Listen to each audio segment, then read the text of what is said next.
Real estate is all about helping people, educating people. To be successful in real estate, you just have to stay focused. You have to wake up and act like it's a 9-to-5 job, and you have to hold yourself accountable. You don't have a supervisor or a boss watching over you. It's ever changing, every deal is different, every agent is different, every client is different.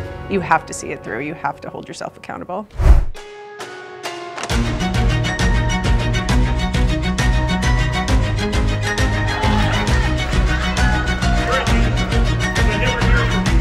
The hardest people to coach in this industry are the people that just aren't self-motivated. In this job, you have to have that motivation. You have to get up and know what you have to do every day. If you don't do that for yourself, it's really hard to get there.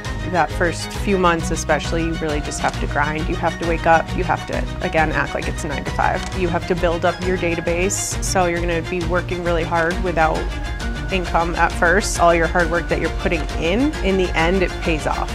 In real estate in general, I just think going above and beyond every time with a client. You know, it's the biggest purchase of their life. They usually are new to it or haven't done it in years, so they don't have the knowledge that they need, and just giving them the knowledge, giving them the resources, and making it an easy process for them. I think every single time you have a client, you should do that.